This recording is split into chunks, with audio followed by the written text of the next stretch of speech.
Today I'm going to show you guys from start to finish how I dug and built my root cellar by hand.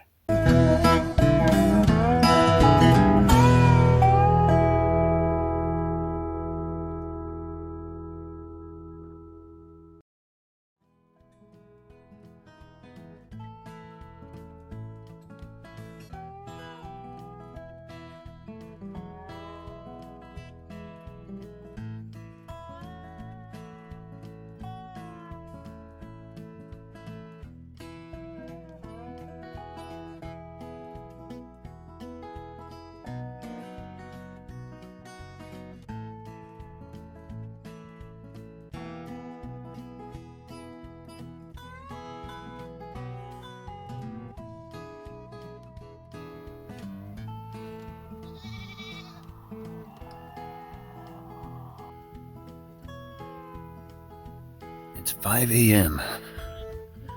See the moon there a little bit.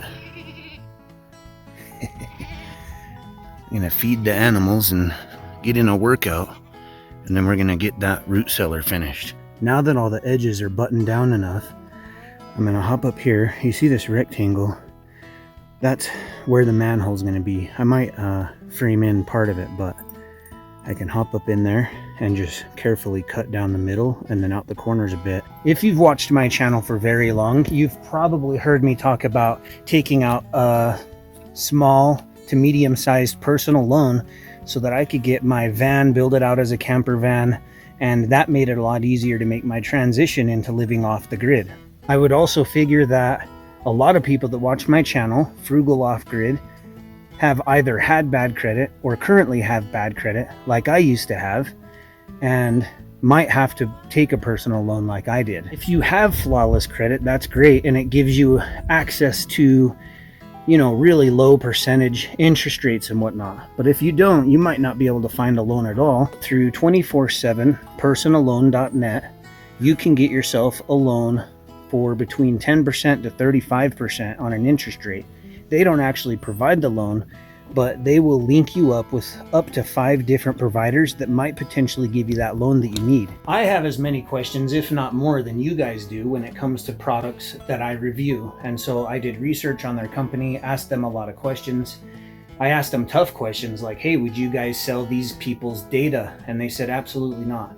And that they can definitely get personal loans as low as 10%. So if you need one, check them out and we'll get back to the video. So that there's still a nice amount of tarp that I can fold down in there and tack it to the lumber. And then when I put a door in there, you know, I can build a little gasket around the edge, have it overlap, and it'll seal it and not allow rain in there. And then this whole part is going to be covered in dirt, but I just wanted to do the edges first so I can go down inside after I cut the hole out, and I can decide where to put the pipe through, because there are a few gaps between the lumber. So I'll be able to put some pipes. One will go all the way to the bottom and then up, and then one will just be like 2 feet down and up.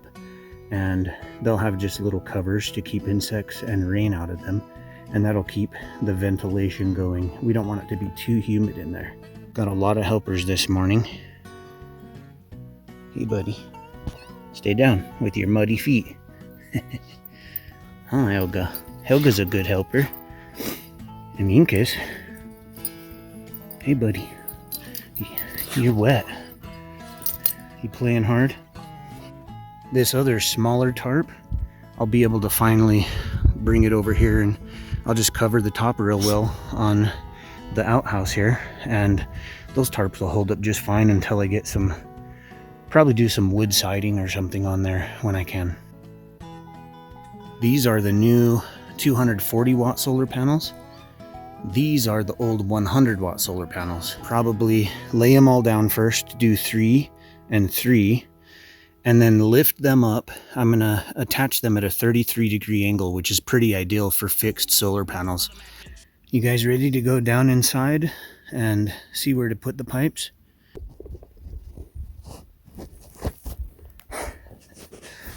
All right, here we go. There comes a point in every homesteader's journey where they're going to need more than a simple pocket knife around the homestead. This set of 8 plus the knife sharpener turned out to be the perfect set. The set includes an 8-inch chef knife, an 8-inch slicing knife, an 8-inch bread knife, a 6.5-inch Japanese sentoku knife, a 5-inch serrated utility knife, 3.8-inch fish knife, 3-inch curved paring knife, and a 3.6-inch multifunction clip, brush, and knife sharpener. This chef's knife can be used for multi-purposes, and it's definitely the workhorse. The 8-inch slicing knife is good for carving and slicing. This 8-inch bread knife is good for cutting bread and cakes. Santoku knives are perfect for mincing, dicing, and slicing. The serrated utility knife is good for slicing bagels. The curved paring knife is ideal for peeling fruit and vegetables. You can even remove fish scales with this guy. Hit the link below and use my discount code.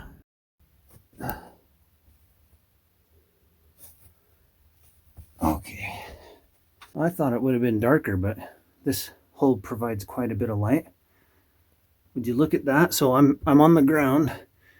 I'm 5'10" and I can't reach the top at all, not even on the sides here. So it's at least 8 feet from the bottom up. Granted, I didn't have my jackhammer yet, and when I started the project, I went down a few feet, and the caliche was just so hard in this spot that I thought I had no other choice but to build sandbags and go up and then just build a large berm around them. So when I'm finished, there should be about 2 to 3 feet outside of the sandbags on the 4 feet that is technically above ground. But when you're outside, you can see this berm really covers it pretty well. So we'll just have to make a manhole, like a lid cover, and then everything's going to get covered. And you can see there are some gaps, you know, like 3 or 4 inches in between some of the boards, but that won't be a problem at all. I think we're just going to cover it all in dirt, but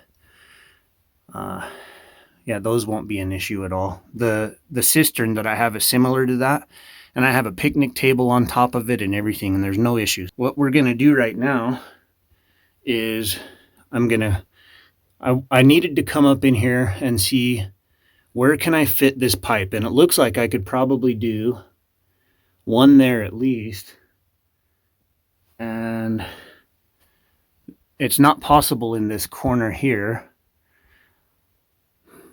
I should probably just go over to this corner here. If I can get one to go in there, and then one in there, one will go all the way down to the ground, just above the ground, so it'll be pulling that air out.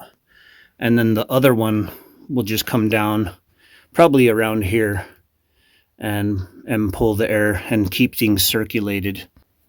These sandbags are bulletproof, and this hole, if something crazy went down, could be used as a bomb shelter. You know, all that sand on the outside would be a much better buffer between you and what's going on than a shop or a shed or a vehicle. I have these 3 shelves. The first one was when I first got my chainsaw sawmill, and I just took a log that was laying around that wasn't square at all or anything, and just cut it down and made these 3 sheets, and they'll make a nice shelf. And then this was just old, I think these are channels that when you overlay the roofing, these go on top and lock it down like a rib. And so, you know, there's 1, 2, 3. I just pieced them together, made a shelf. These would be really good for putting onions or something in them. And then down here, I can build a shelf that just sits right underneath that one that has a lot of shelving. And then I can, you know, throw up some bags. You know, I could fill kind of a netting bag with potatoes and just hang it on hooks and do that, and store meat and jerky and all kinds of stuff in here. A long time ago, oh, my Band-Aid came undone. A long time ago, I got a temperature sensor, and I'm going to go see if I can find it, because if I take the one little temperature thing, I can throw it in here. It'll tell me the humidity and temperature, and then I have a receiver that on the other end, I can check it without having to come down here. And so it'd be pretty cool to see, you know, constantly, how cool is it in here? What's the temperature? And, you know, in a few days I could say, hey, this is what the temperature's been, because we're just barely closing it off. It should probably sit like this at least 12 hours with the lid on it to get to the correct temperature. So once I put the lid on it, about 12 hours later, I'll start to get like an average reading, and I'll tell you what it stays down here. While we're here, I thought that it might be a pretty good idea, maybe against that wall down here, I could just dig out a nice hole and I could put an ice chest down there, and then just maybe an insulation and a board that just sits on top, maybe throw some bags of potatoes on it, and I could just throw a block of ice in there, and I think that I would be able to keep stuff frozen for quite a while with a block of ice in a cooler in the root cellar at the bottom in the ground. You know, it could stay, I don't know, I wouldn't be shocked if it stayed for a month. I just took my pipe up here and I laid it where it would naturally sit well, and then I eyeballed where it was at, moved the pipe, stuck a screwdriver through there, and then used a razor blade to make a cross carefully so that now when I shove the pipe through there, it'll lock around it pretty tight. And on the outside, I can use an old piece of scrap tarp, throw it around there, use some Gorilla Tape or something, and it'll make a nice little skirt just like you'd have on the roof of your house. You know, it's not as nice, but I mean, we're frugal off grid and it'll do just fine, and then cover it in dirt.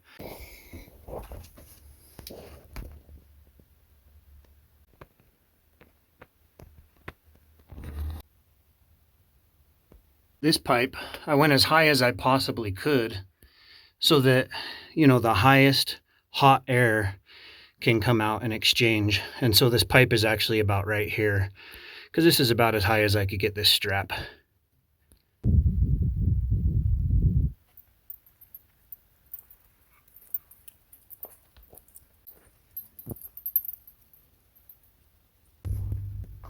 I'm waiting for batteries to charge right now, but I do have enough scrap material that I'm going to cut. It's roughly 40 by 20 inches, and I'll just cover this, and I'll actually insulate the back. I'm going to put a link below so you can subscribe, and that way you don't miss my next video. By the time you guys see this video, there will only be 36 hours left to get the off-grid homesteading bundle. That link will be down below as well. I appreciate everybody that made a purchase. You should read the testimonials and just go check out the site. If you wanted one or two of the ebooks or programs, those would pay for the rest of them. And there's 140 plus. So make sure you check it out. There's only like 36 hours left to get it. And we'll get back to the video. Currently it's 67.8 degrees Fahrenheit, 68 degrees Fahrenheit, 88% humidity. Now that this is completely covered, you can't see any daylight coming through. It's got several inches between the root cellar itself and fresh air, I guess. But we do have these vents. So this one's way up there, and you can look right up it and see the sky. That'll get a net over the top, and then kind of a lid to keep rain and insects from getting in or out. And then this is reinforced on this side. We won't be able to really, well, we could probably with the camera, with the phone. You know, you can see down here. You can probably see daylight if the camera gets in there far enough. It rained last night, and so there's some water in here from being open, but that won't happen again now that it's covered. The humidity will go down, and the temperature will go down. And here pretty quick, I'll be able to get a lid on it, and I'll be able to start kind of regulating the temperature. And I would expect that pretty quickly it'll be quite a bit cooler in here than it is outside. I'm running low on scrap material, so I set up a simple lid that'll work for now. I'll make sure to cover everything better in the future, but that's the total build for today. Thanks for tuning in, and I'll catch you guys on the next video.